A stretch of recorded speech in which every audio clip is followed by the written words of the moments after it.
Hello guys, and welcome to a new Wargame video today by me, Vulcan. Today we're going to be looking at the PACT infantry units. Last time we looked at the tanks, and the infantry on PACT aren't the best, and they have a lot of words that I'll probably not be able to pronounce, so please bear with me as we move on to the first unit. We have the 4 VPZU. Now, don't get confused with this. This number here, the 4, is part of the unit name. In game, it can be really confusing.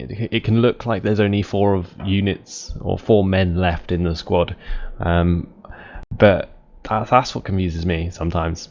It's probably, yeah, like when they only have 1 man left and the name no longer has the brackets around them. The 4 VPZU name does really get you wound up. You're like, oh crap, they've got a full squad still, and then you're like, nope.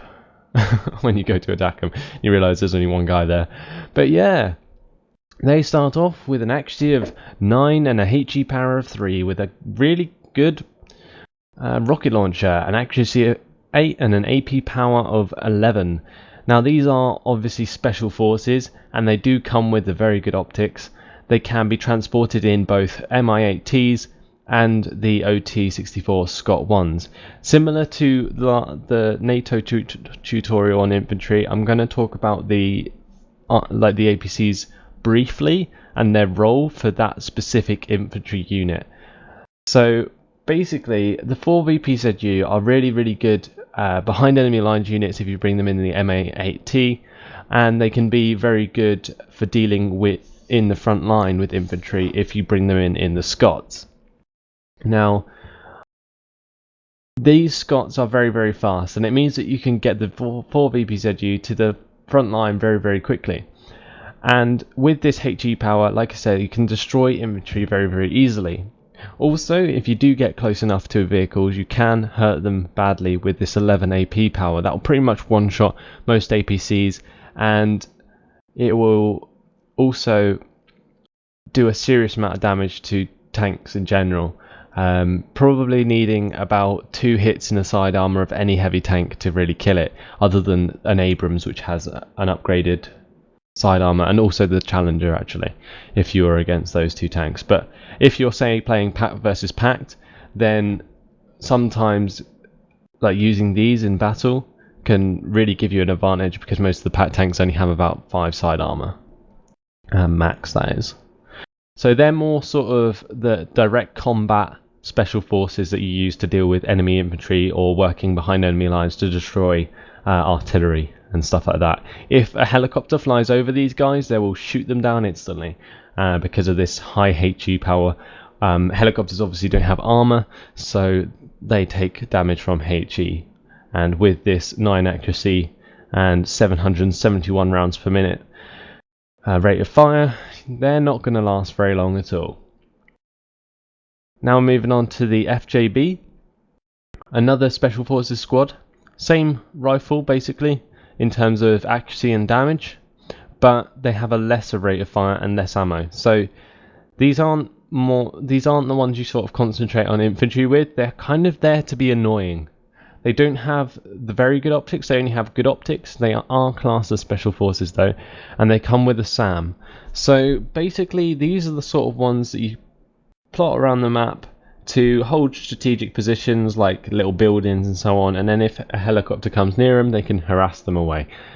Any sort of recon helicopter will probably take a few shots to get shot down, but the accuracy of 8 isn't too bad, so generally they get the job done. And you can bring them in Mi-8Ts, Mi-24As and SPW-60PBs. Now, in most cases, I would say that you'd want to bring them in the Mi-8 LSK, because you want to get them to specific positions quicker. Bringing them in an Mi-24A can kind of be unproductive. You want to bring them in an Mi-24D, if anything, and this is only specific to, for instance, a special forces rush of some sort where you need the firepower to back up your ground forces.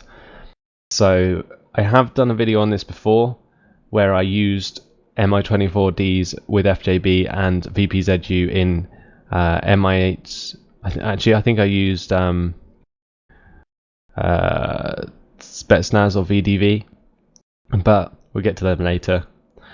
The FJB and the SPW60PBs, this is only good if you've only got one, say, unit of special forces on deck and they're the FJB, and you need to push them up to deal with infantry, because the HE power and the rate of fire will take care of any other infantry. Just keep them out of range of, for instance, Panzer Grenadiers.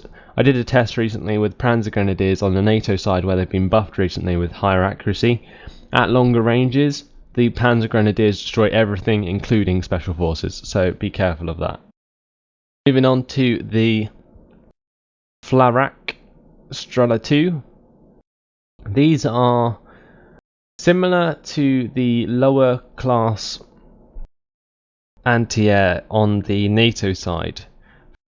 Basically, the Strela 2s aren't the best. They only have an accuracy of 4 and a HE power of 3. They are not very good. 5 accuracy, 1 HE power means they're just going to get destroyed by any other enemy infantry. They're just sort of harassing troops. I guess you could kind of use them in a rush if you wanted really cheap AA, but they're not going to last long, to be honest. You can also bring them in a BMP-1 SP-1, which is the East German variant of the BMP-1, and basically it's an okay thing to do. You can bring them in with these to sort of create a solid front line, I guess, a defensive one that would be, and you can have 4 of these with these 4 squads in them for 25 each, and you've got basically a cannon, ATGM, and anti-air all in the same place. Now obviously the ATGMs on these vehicles aren't very accurate and the main gun is absolute shite, but it creates a very balanced force which is very weak but can deal with a serious amount of punishment if there is a certain amount of it. You can also get the BMP-1 SP2, which is a slightly upgraded one with better accuracy and ATGM, which is slightly better. Now we move on to the Grenzers.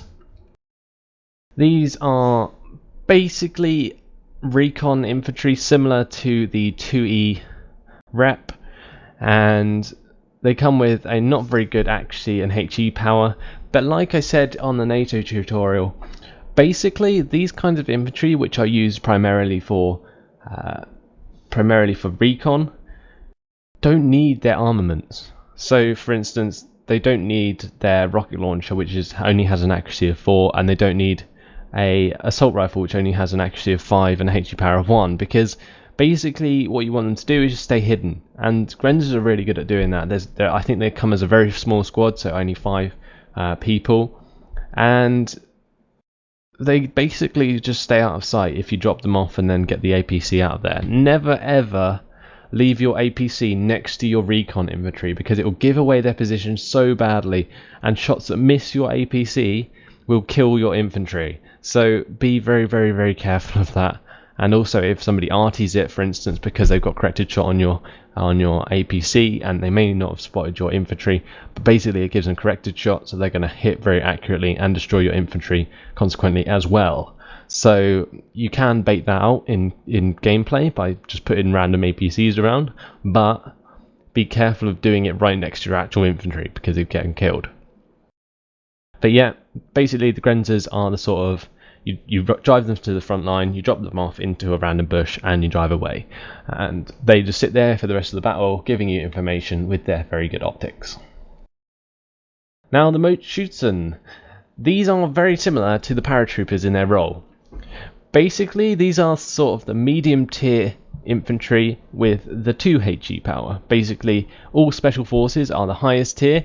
They have 3 HE power. You have these ones, which are the second tier down, which are the 2 HE power. Then you have the more accurate infantry, well, you basically have the low tier with 1 HE power. Then you have ATGMs and anti-air. But this it classes as the medium tier. You've got an accuracy of 6 on the RPG and an AP power of 10. These are very, very good at close quarters combat. If you put them into forests where there's enemy infantry, these can be used extensively to press the enemy out of them. And any armoured units that are in those forests at close range will be destroyed by this AT missile. Because even though it has an accuracy of 6, because they're going to be so close range, it's going to be very unlikely that they miss. They can be brought in the SPW60BB, which is what I would recommend. And they can also be brought in the BMP1 and SP1s, but they don't really fit the role for bringing these guys in.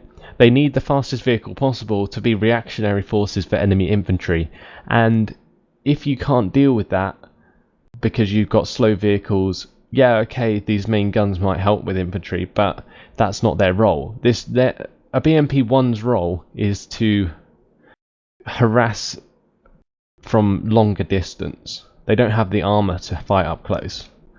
So you want to just drop them off in the SPW60BBs and use these to support them against enemy infantry. So that's what they're used to deal with. You can also rush them towards enemy tanks and so on, but be careful, because make sure you just drop them off very, very close. Otherwise, the accuracy will really affect your success on attacking those units. Now we're moving on to the first Czech unit. We've got the Moto stroll. Now these are the cheap throwaway units that you'll find a lot of in PACT. They come with the OT-64 Scot 1 and also the rest of the Scots, which you can finally, the last one, I mustn't forget, you can get an ATGM on, which can be very useful. But basically these Moto stroll are throwaway spam units. However, the Moto stroll have an amazing AT missile, which makes them extremely good for rushing tanks. People very much underestimate these units by saying, oh look, they only cost 5 points, they're absolute crap. There's only 5 men in each squad, and it can get killed very quickly by, for instance, 1 tank shell. However, if you've got a squad of 4 Scots and Moto stroll for 40 points, and you rush up towards like a Leopard 2A4, it won't have time to shoot all the targets before at least 2 squads get there. And then when your 2 squads jump out right next to them with an accuracy of 8 and 11 AP power law, they're not going to last very long. And honestly, that can be very, very successful in a game. I can't really understate how good they can be, but don't ever use them to counter enemy rushes at all, because they just don't work. They can't be caught out in the open on their own, as in out of an APC. If they're in an APC, keep them on the move, get them towards where they need to be. Never randomly move them around or keep them on the front line. Keep them at the back and then push them forwards to places that you're going to need them, for instance around a Leopard 2A4 for instance, or any other heavy armor, or maybe even like a random AA unit that's out in the middle of nowhere. You can send one of these squads to just go destroy it, no problem. So just be wary of that. They can be very, very good units. You can also bring them in the Topaz and the Topaz 2A. Now people underestimate the Topazes. A lot of people don't use them, but they are very, very good. The Moto stroll in the Topaz 2A can be very, very effective. The Topaz 2A has a speed of 70 km/h and it is tracked, but it also comes with this recoilless rifle. And the recoilless rifle really is what makes this. It can seriously pound infantry into the ground, and it can do a decent amount of damage to armoured units and enemy APCs. So it can be a very, very good supporting unit. And often bringing in Moto stroll with the Topaz 2A can really, really help you out. The Topaz 2AP doesn't have that recoilless rifle again, so it kind of becomes redundant, but the Topaz 2A does, so be wary of that. But most of the time you'll just want to use the Scot ones, because they have this 95 km/h speed and they can get to where you want them to go very, very easily. But if you need spam units to counter enemy rushes, bring them in the Topaz 2As if this is, for instance, the only infantry you have on your deck. You can also bring them in the BMP1s, but I'll get to those units later on. Basically, the motor shells don't really complement the BMP series very much, so they're not really worth talking about at the moment. Now moving on to the Moto Stroll. These are the Russian guys with slightly better accuracy but a worse rocket. Now these are the sort of balanced spam units that you can bring in. However, they don't have the same sort of vehicles that they need to be as effective. So for instance, they come with the BTR series, which you can get a 70km/h version, but you're paying 20 instead of 10. And basically these guys aren't really worth it. They come in bigger squads, I mustn't forget. Basically the Moto Strelcy have 5 men, the Moto Strelky have 10 men, and that makes them a sizable force, especially when you spam them, for instance in BTR 60 PAIs and against enemy rushes. The reason these ones are good against rushes and the other ones aren't is because they can survive against a heavy barrage of enemy fire. Basically, having 10 men over 5 men basically means they'll be able to survive a couple of tank shots rather than maybe just one, and that can be extremely useful. And the BTR 60 PAIs aren't the worst, but they no longer have this armor that they need on the original series, so you might want to bring them in the BTR 60 PB, because as you can see the first one doesn't have any armor anymore, but the second one does, so that armor is very much worth having if you want to get them close to the enemy. I think the Topaz does have armor, so again you get an advantage there with these recoilless rifles, and you're only spending 15. But you can also get the Moto Strelcy, or the Moto Strelky, sorry, in the BMP1s and the BMP2s. Now, the BMP2s are extremely good APCs. You can really do a lot of damage with these guys, and bring them in with Moto Strelky can work in certain scenarios. For instance, if you've got BMP2s approaching a forest, you can jump out the Moto Strelky and go and check it first of all, and that can be very useful, but it's very situational, and often any infantry with long range ATGM units doesn't work out very well unless it's AA that's supposed to protect it. So please be wary of that, and don't really waste your money on it. Just get the BMP2s on their own, but I'll get to that when I talk about them in the vehicle tutorial for PACT. So there you go guys, the Moto Strelcy and the Moto Strelky. Now we've got the PAR faggot.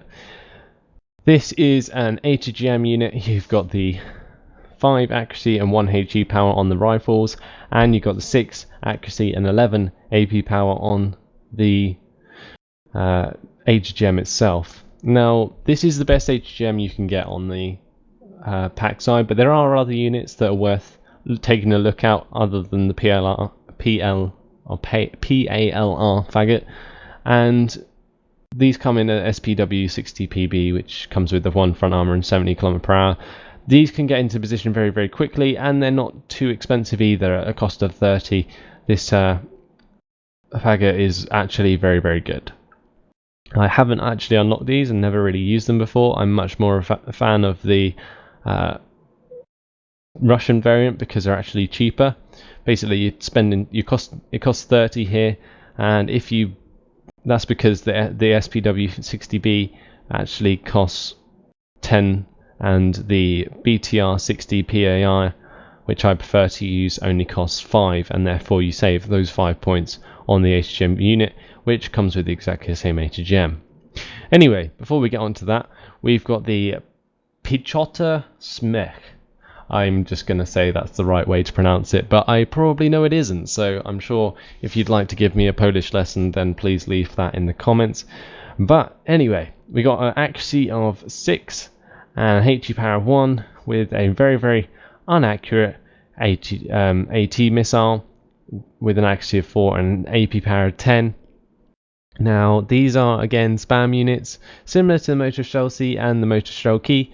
I'm not sure of their size. I think they are only 5 men, and with the Scott, it's not the best. Like, I would much rather bring in Moto Chelsea with the Topaz 2A rather than the Pichota smeck with the Scott 2A or the Scott 2AM, because you cast in 30 and you get an ATGM, yeah, but I'd much rather have that recorderless rifle. The recorderless rifle is so understated in this game on that Topaz 2A, and if you make use of them really, really well, they can be so painful onto the enemy. You can also get them in Topazes, so there is worth looking at, but then again, it's their use that's really, really the problem here. Basically, against infantry, you could go for the Pichota smeck with the Topaz 2A over the Moto Chelsea.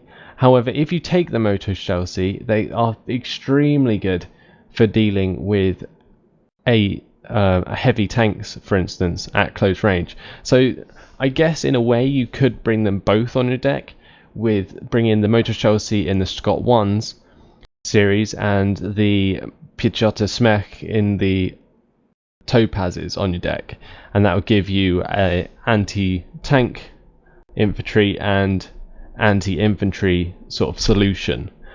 So that's definitely worth looking at. Not really recommended to get them in the BMP 1s. Now, the reason I suggest that they're anti-infantry is because they're actually the best of a worst unit.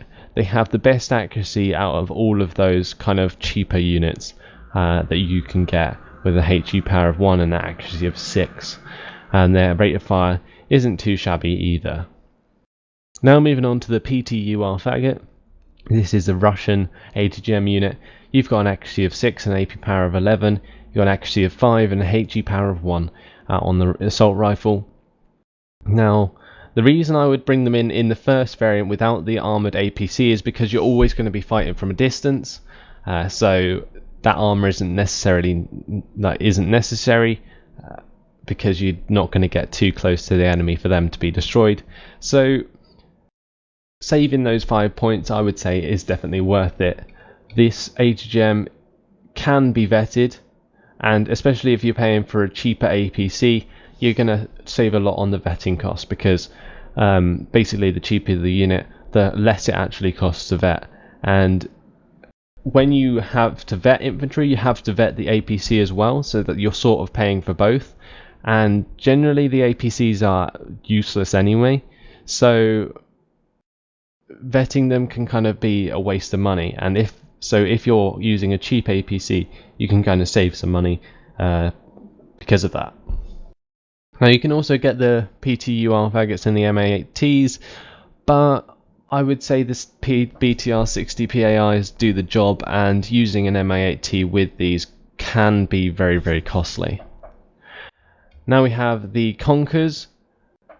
It seems that these are actually more accurate. I believe that they might have actually changed this in the last patch, because I think that the old ATGMs, the old Conkers, used to only be 6 accurate, and the faggots used to be 5 accurate. So I must have changed it, because that's kind of caught me out there.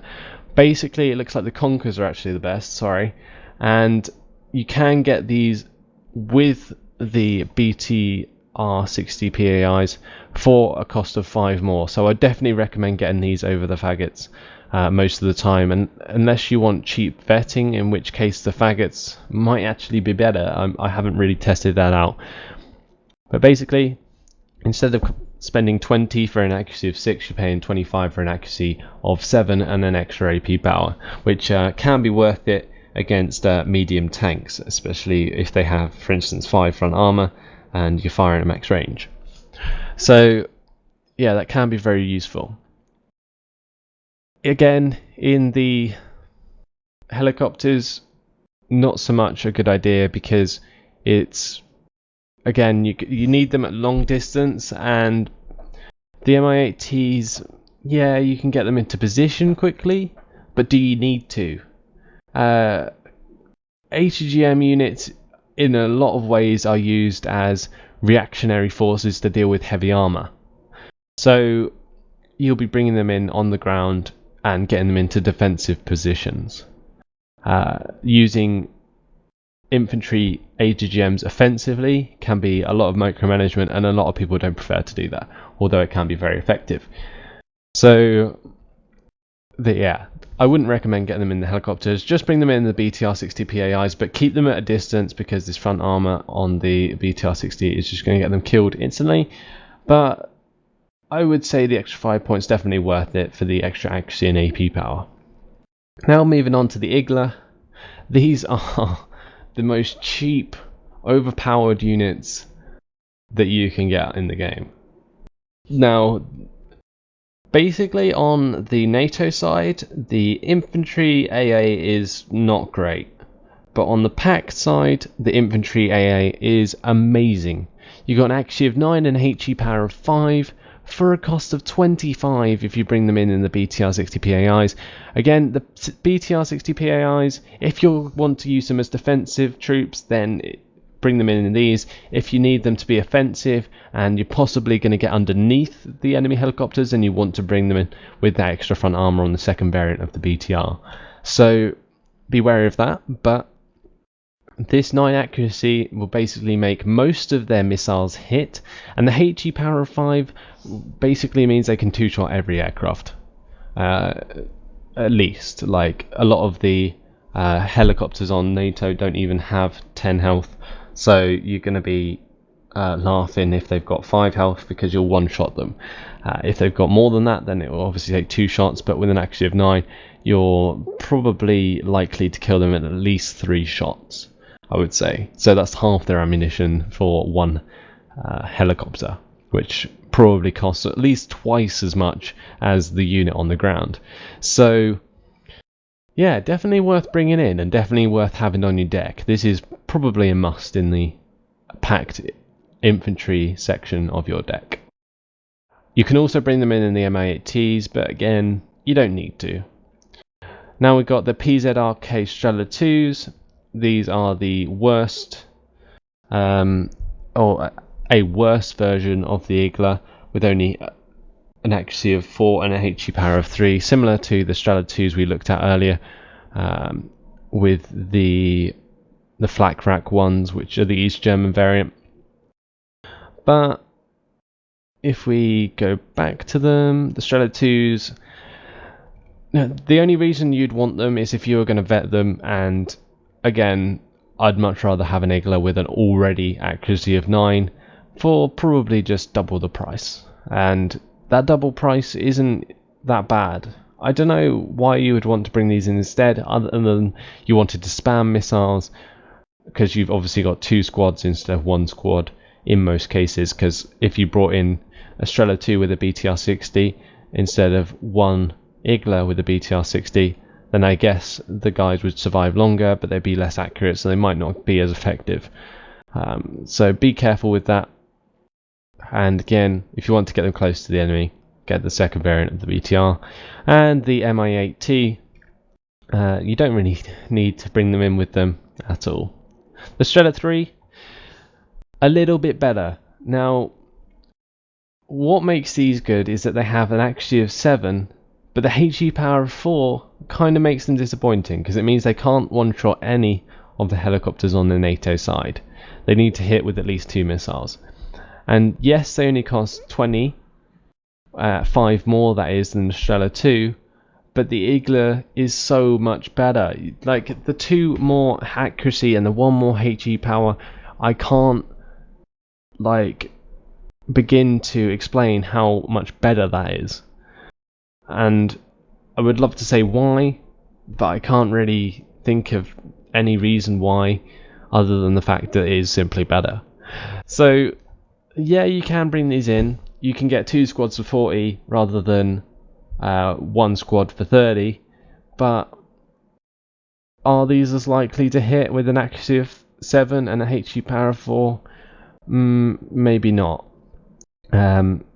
I guess if you had a couple of squads over 1 Igler, then you might do more damage in the air. I would say just go and test it and find out for yourself. Now we got the MI8T again. God, it comes with everything, doesn't it? it makes the PACT infantry very mobile. For instance, if you wanted to go with the Mi-8Ts with every one of your infantry units, you could be the most mobile guy on the map and just get behind everyone as long as they didn't have a lot of AA and seriously cause havoc. But infantry in helicopters is so depressing because as soon as they land and they come across enemy tanks, for instance, they'll just die if they get caught out in the open. So it's one of those things that you have to be sneaky with, and having a lot of units while trying to be sneaky doesn't really work. So you only ever really want one airborne infantry unit on your deck at any time. Now we've got the Sapers. These are just the flamethrower infantry, very similar to the ones you can get on the NATO side. Basically, if any infantry comes across these, they will die.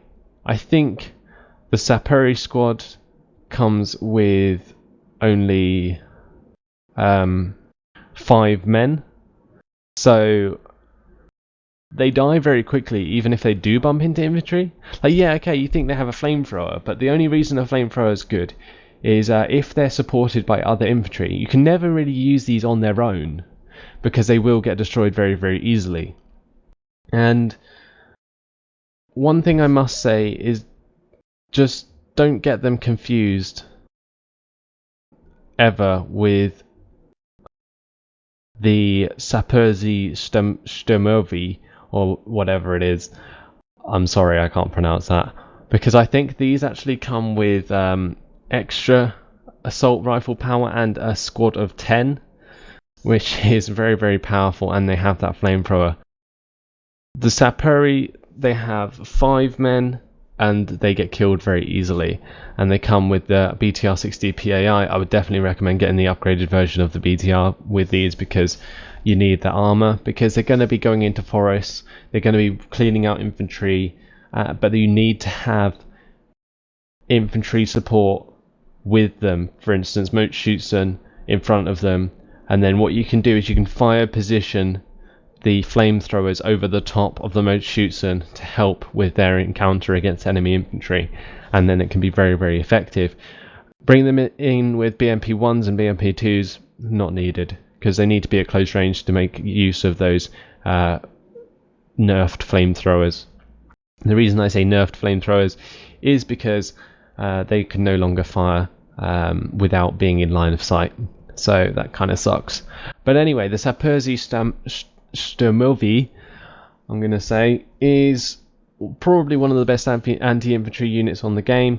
Accuracy of 9, HE power of 2, can really seriously damage enemy infantry units, and with the extra flamethrower as well, it basically means it can hold its own against any infantry unit. And I would say these are very, very good for sweeping special forces out behind enemy lines, or behind your lines, for instance. If somebody's used Delta Force or SAS, if you send a couple of squads of these, they will just sort them out very, very easily. Yeah, they're quite expensive at 30 points if you bring them in the Scot 1, but the Scot 1 is armoured and it's very fast, and it will get to where it's needed very, very quickly. You can also bring them in the M8T if you're impatient, and furthermore, you can bring them in at the 2AM, which has an ATGM unit if you're feeling super generous, and you can use the ATGM for other means. But I don't know, it's never really needed. You've got the Scot 1 here, and that's all you need to go sort out those special forces or any enemy infantry in any forest ever. These are extremely good for taking care of them. You have to be careful though, because they don't have any anti-tank weapon. They can get destroyed very, very quickly if they bump into, for instance, a chieftain 2 in a forest randomly. Yeah, they'll stun it with the flamethrower possibly, but they're going to get pounded on by the main cannon of any heavily armoured unit or lightly armoured APC with a gun or recoilless rifle. So be careful. They need to have support again, unless they're only going to deal with special forces that you know are somewhere in particular. Now we've got the Spuadier. I actually know how to pronounce this because Big3 taught me. I'm not sure if that was exactly right, but it's something like that. There's like no G in there, which is kind of weird, but never mind, let's get on to the infantry themselves. These are again another medium infantry. They have the 9 accuracy and 2 HE power, and they have an less accurate AT weapon. So these are the sort of ones that you'd use to counter, for instance, a infantry rush and APCs. Basically, the reason I say that is because even though they've got inaccurate AT weapons, if you put them on the road which is being rushed down, they won't miss at close range. So what will happen is they'll get to you, you'll blow up their APCs, their infantry will drop out, for instance, and then you can destroy them with the 2 HE power of the men themselves, unless they've got special forces in those APCs, which is kind of be a bit stupid, but then you'd get destroyed. But the 2 HE power is normally good enough to deal with most infantry, and the AT weapon is really good for any surprises. However, the Moto shootsen are generally preferred purely because they have a better AT weapon, and they come with a better APC, I would say. The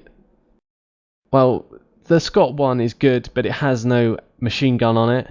You can get the Scott 2 with a machine gun, which is slightly better, but I don't know. The 20 points makes these worth it for countering enemy rushes, or just generally pushing through forest and killing infantry for a cheap amount of price. And say if you bought in 3 squads of these and 1 squad of Sapers Strera, you're going to be laughing, because no infantry will ever get in your way. And then if they're trying to get a tank or something into those forests, or try to, the only thing that they could probably do is RT you, but as long as you keep moving in the forest, then they won't be able to do anything about it. So yeah, they're good against infantry. That's basically their role. You can also get them in the MIAT for that mobility. Now we've got the Spetsnaz, the classic Spetsnaz. Everyone knows about the Spetsnaz. Russian special forces. You've got an accuracy of 9 and HE power of 3. Awesome for taking out infantry. Less of a rate of fire than the 4 VPZU, but what makes these guys amazing is their napalm rocket. Now their napalm rocket is not for AT, it's for anti-infantry. So basically that is the only rocket launcher in this game that can be fired at infantry, and basically as soon as it hits near them, it just destroys them. You can literally destroy units instantly with a rocket launcher. And if you come across any units, for instance Delta Force, firing off that rocket launcher towards it and then continuing the pound with the assault rifles can seriously hurt them. However, just don't get hit by the stun grenades of the Delta Force, otherwise you will be fucked. So yeah, there is a kind of balance you have to have, but the Spetsnaz are the ultimate anti-infantry unit. And that's all I've got to say really. They come with their own concussion grenades as well, which will also stun enemy infantry. And the rocket launcher is also reasonably good at shooting unarmoured targets in the arse, and also it can hit like CVs and stuff, for instance if you're using it in the backlines.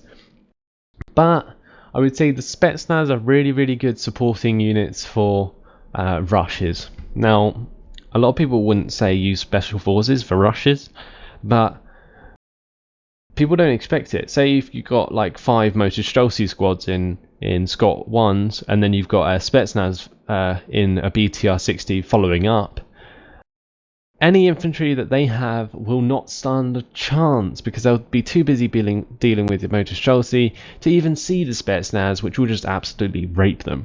And the Moto can take care of any close range armor support with their really good AT weapons. So that's just something to think about. Furthermore, you can bring them in the MI24As and MI24Ds and MI24Ps and basically every MI24 to great effect if you really want to go for those special forces rushes that I demonstrated in another video. The penultimate unit we've got is the VDV, and these have an accuracy of 7 and a HE power of 2, but they have a really good AT weapon. Now I've never really found a use for a VDV. They're not special forces, I always used to think they were, but they're not, because they don't have that HE power of 3, and they don't have the special optics that, for instance, the Spetsnaz have with their good optics, and the 4 VPZU with their very good optics. But the VDV don't have any of that, but they can be brought in helicopters. So, well, they can only be brought in helicopters, and basically they're good for getting behind enemy armor lines. For instance, if they're playing defensively and you need to get behind someone, for instance on Hell's Highway, you can move to the right and then push those units through the forests and come up behind enemy armor and destroy them very, very easily with these very good rockets. And also they can take care of themselves against enemy infantry. So they are a very good balanced anti-tank infantry unit, but be careful with them. They're not that useful because if they came in an APC, they would be very useful, but they don't. They come in helicopters, and helicopters get shot down so easily by AA, especially when you're trying to get behind enemy lines. So again, it can be quite frustrating in general, and they're not exactly cheap. 45 points because you have to pay for that MA8T, which isn't really necessary. Then last, we've got the Vizag Kari. The Vizag Kari are basically the same as the VDV,